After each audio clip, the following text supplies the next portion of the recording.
In this episode of the FXTM educational series, we're going to be taking a look at trading psychology or behavioral finance. Now, this is a very interesting topic because it describes things that are going on inside our own heads, not on the charts, that may have a negative impact on our overall trading performance. Now, the first one that I'm going to start with is I'm going to abbreviate it as post hoc. Now, what this is, post hoc analysis, is actually short for post hoc ergo propter hoc, which is a Latin phrase, which means if B follows A, then therefore A must have caused B. And we see this in the press all the time. So for example, let's say that on a given day, we saw the euro to the US dollar had a particularly large drop to the downside, something like that.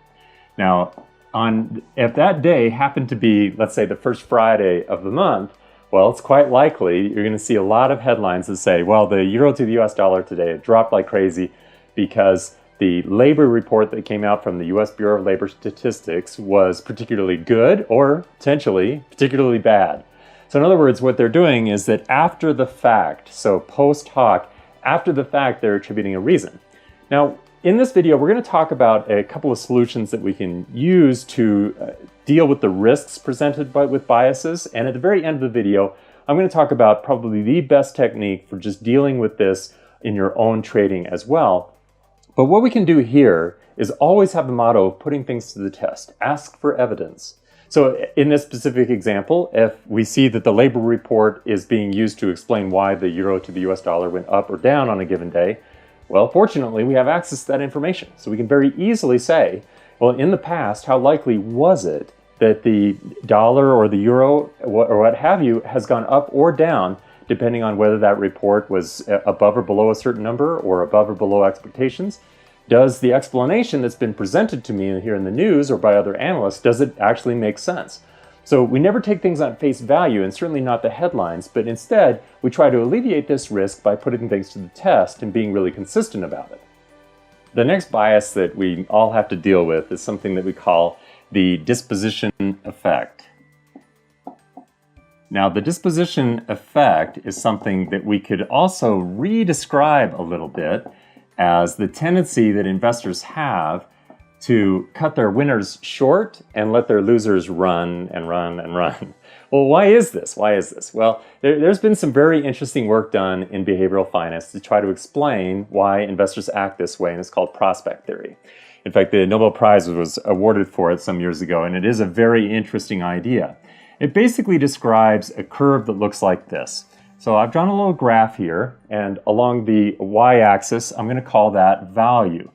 So above the midpoint here, those will be positive values. Underneath the midpoint here will be negative values. So in other words, how much do you value? Not in monetary terms, but from a personal perspective, how much do you value gains over here on the right-hand side or losses? So obviously, losses would be a negative, and we would expect that we attach a negative value to those.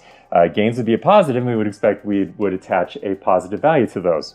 Well, as it turns out, according to prospect theory, basically humans, we tend to value things in a counterintuitive way, where yes, we do certainly feel good about our gains, and the greater those gains are, however, the value that we attach to them, it kind of flattens out. However, with losses, we really continue to decline here quite a bit, where if we were to find a point on the x-axis here that represented a positive value that was the inverse of a negative value over here, so let's say this was a positive 100 and this was a negative 100, well, what we would find is that there is a significant difference between the negative value we attach to that loss that is of the same size as this gain that we attach much less positive value to. Now, how do we deal with this? Well, I found one of the most effective things that we can do is try to plan our trades out in advance. But the second thing is really just being aware of the fact that we probably all suffer from this to some degree or another. So if we're aware of it, then we can address more honestly our motivations for when we have a winning trade on our hands and we're tempted to take those profits off the table. For example, asking ourselves questions like, would I open this trade brand new today? Would I short this particular pair right now? If I'm long, well, maybe if I wouldn't short it, maybe I should at least rethink it a little bit. Not necessarily that we have to look at everything in a binary perspective, but rather that we use this as a reason to readdress why we might be doing something And is this an emotionally driven decision to cut this winner off or to let this loser run and run and run because I don't want to recognize it because it will cause me too much pain? Or is this more rational? Is there a legitimate reason why I would want to take these actions? I find this particular cognitive bias of enumeration of favorable circumstances to be particularly vexing because it's so tied up with some of our personal feelings or political feelings or favoritism that we might have towards our country of origin and so forth. Now, what this basically means is we only look for information that tells us what we already want to know. So in other words, for example, let's say that a trader is analyzing the euro and they believe that easing programs that have been launched or may be launched by the European Central Bank are bad for the euro for whatever reason. Now, they may be perfectly valid reasons, but they will therefore only evaluate information that backs up their preconception when they don't know for sure whether that is in fact going to hurt the euro or within the time frame of their trade. So if they don't know for sure that it's going to be able to do that, they will instead retreat into sources of information and analysis that only agrees with them. The risk, of course, is obvious, and that is that we'll base trading decisions on information that has no correlation with a successful outcome. It may be more random, or we may persist, if you've ever heard the expression of a perma-bear or a perma-bull. So these are traders that they'll be right eventually, but will they be able to withstand the losses in the meantime? Well, that's the real question, and oftentimes those attitudes are reinforced by only evaluating information that's going to agree with their political or economic or other viewpoint as to what the effect is of these fundamental issues on the value of their currency, positive or negative. So how do we deal with this? Well, I find that the most effective thing that we can do to try to deal with this particular cognitive bias is to intentionally seek out sources of information that disagrees with us.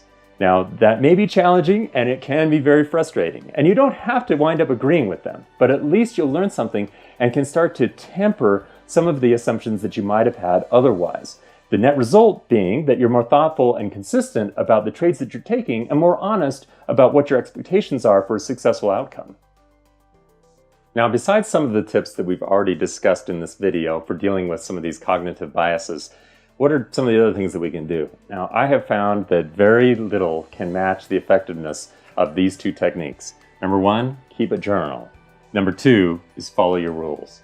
So with a journal, what do we mean by that? So I always say your journal should include a record of your analysis, the dates that you were evaluating the trade, what about your entries, potential exits, when did you add risk to the position, or when did you take away risk from the position, when did you adjust the stop loss, for example, or add a complementary position or a hedge to it, and so forth. This information is absolutely critical, but it's not more important than finally recording changes to your trade.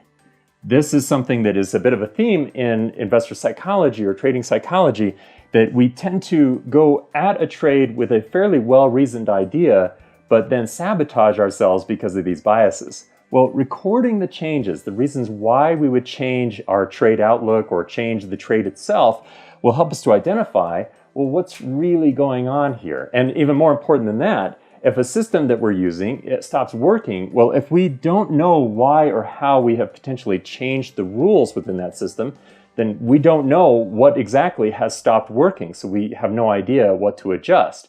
So we can wind up getting caught in a bit of a negative feedback loop because we just don't know what's been going on. Now, the rules are another one. This is basically a matter of just imposing consistency. So are we doing the same thing, more or less, in the same circumstances over and over again? Again, so that we can identify where things are going well, so we can repeat them, and where things may not be going very well, so we can avoid them or adjust accordingly. Consistency is really key, but number two, and this goes back to the disposition effect, is that it allows us to maintain a much more healthy win to loss and risk to reward ratio. Now, we've gone into additional detail on those two concepts in another video in this series as we talked about trading systems and developing expectancy. But that's all based on the underlying concept that we're going to be following rules in the first place so that we can develop a forecast of, well, what are we really going to expect from our trading activity? So using a journal and using our rules is really going to take us a long way to being more rational and reasonable about our trading expectations and our cognitive biases.